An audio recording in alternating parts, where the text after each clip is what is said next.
como um possível fator de risco para a osteoporose, o que? O supercrescimento bacteriano no intestino delgado. Um outro artigo analisou 14 pacientes com SBID ou SIBO contra 22 saudáveis. Verificou que o SBID, por ser uma síndrome, por gerar uma síndrome de má absorção, pode contribuir para a doença óssea metabólica. Os resultados desse estudo são claros, mostram que a SBID é um cofator importante no desenvolvimento da doença óssea.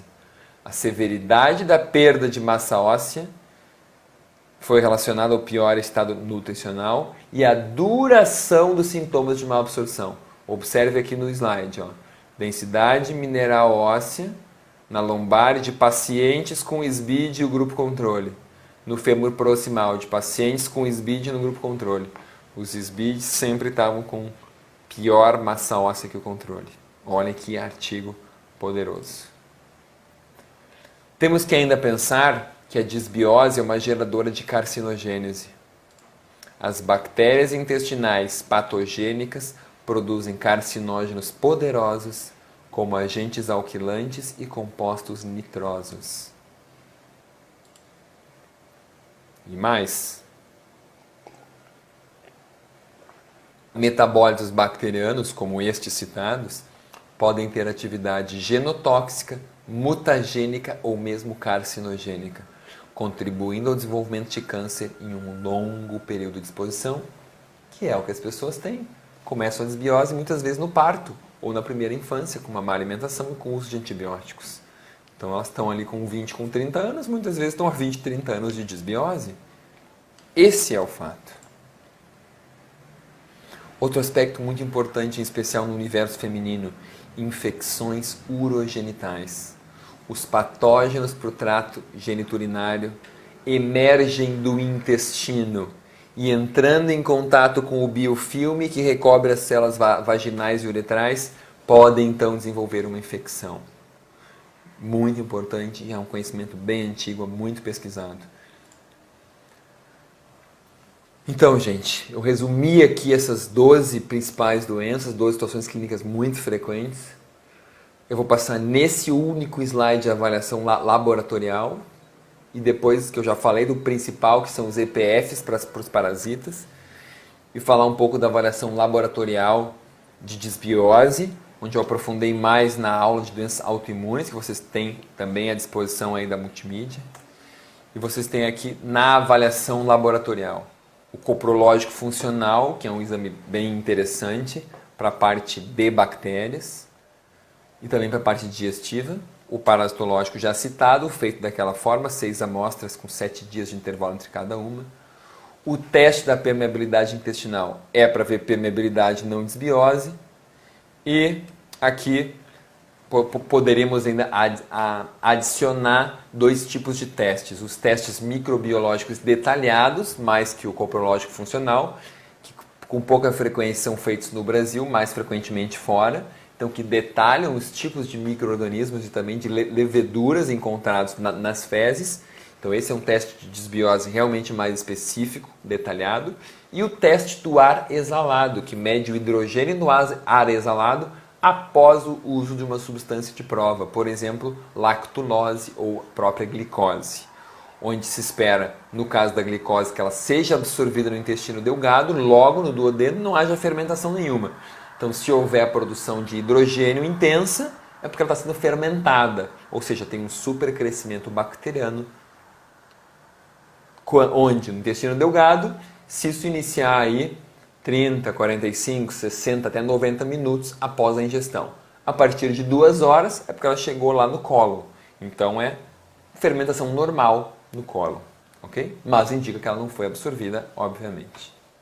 Então, atentos a esses testes aí, que são os testes interessantes para a desbiose. Mas quando tem início a desbiose? Vamos caracterizar isso e vamos evoluir depois então para o tratamento e para como mudanças alimentares podem ser feitas nessa situação, nesses últimos aqui 40 slides. Então a desbiose tem início por questões que têm muito a ver com a nossa vida moderna, com a nossa vida industrializada, gente. A gente com muitas facilidades e muitas coisas que a gente quer se simplificar, a gente acaba gerando. Por exemplo, os partos nos hospitais e os partos cesáreos. Hoje as mães querem programar o parto. Eu quero que nasça em tal dia porque depois eu tenho não sei o que. Isso é comum hoje. Há pouca amamentação. A gente tem hoje, pela lei, 4 meses de dispensa do trabalho. O ideal seriam 6. E como ficam as mulheres autônomas? Né? A pessoa trabalha, às vezes, por conta, um advogado, uma médica, uma nutricionista, freelancer, né? Autônoma, e aí o que acontece? Ela, muitas vezes, está trabalhando com 1 semana, com 2 semanas, e aí esse reflexo de estresse, etc., já vai diminuindo a sua produção de leite. Antibióticos são realmente algo muito importante, muitas vezes, mas sempre que usado, seja por um bom motivo, geram desbiose. Ou não vai morrer da infecção, obviamente, mas tem que se refazer a microflora depois disso. Esse é o ponto. Pressa, gente. Mastigar mal a comida gera fermentação e gera desbiose e supercrescimento de bactérias inadequadas. Líquidos. As pessoas bebem muito líquido quando comem, que mastigam mal, não tem saliva, o bolo alimentar não está umedecido, tomam muito líquido e o que acontece? Tem desbiose, aumenta o pH gástrico, não fica suficientemente ácido, a pessoa fermenta esse alimento, vai ter desbiose. Açúcar, gordura e proteína em excesso. Todos esses 3, no nível em que haja má absorção, se eles chegarem num nível que tu não conseguiu digerir e absorver, seja também porque não mastigou, bebeu muito líquido, eles vão ser fermentados ou putrefados por bactérias intestinais. E aí nós temos o quê? Temos exatamente a questão da desbiose desenvolvendo. Uma microbiota estranha, inadequada, que é a que consome proteínas e gorduras. O probiótico precisa de pouco aminoácido, não muito. Então não é isso que está influenciando positivamente, influencia negativamente. Refinamento dos alimentos. Tudo hoje é refinado, é pão branco, é arroz branco, é macarrão feito com farinha branca, etc. Então isso gera uma carência de fibras e a fibra é o alimento que os probióticos querem. Em especial porque eles vivem em grande número muito maior lá no cólon. E quem vai chegar lá no cólon são as fibras, solúveis e insolúveis. Até para a evacuação ser adequada. Quando a pessoa não evacua adequadamente, acaba o combustível das bactérias e elas morrem, que é a fibra. Então as fezes ficam lá estagnadas, a fibra vai sendo consumida, fermentada, chega uma hora que acaba. Quando ela acaba, as bactérias morrem de fome e só as bactérias que não usam, não precisam de fibras, que vão conseguir sobreviver. Fermentação de alimentos sem bactérias, também isso é comum. A pessoa vai lá, toma um leite acidificado, como se fosse um iogurte, uma bebida láctea, que muitas vezes não tem bactérias. E aí o que acontece? Ela está achando que está usando um iogurte que tem bactérias dentro e não tem. Então ela está piorando também a sua microflora, quer dizer, está perdendo a oportunidade de botar uma microbiota dentro do seu organismo. E em último lugar, e de forma alguma menos importante, o estresse crônico.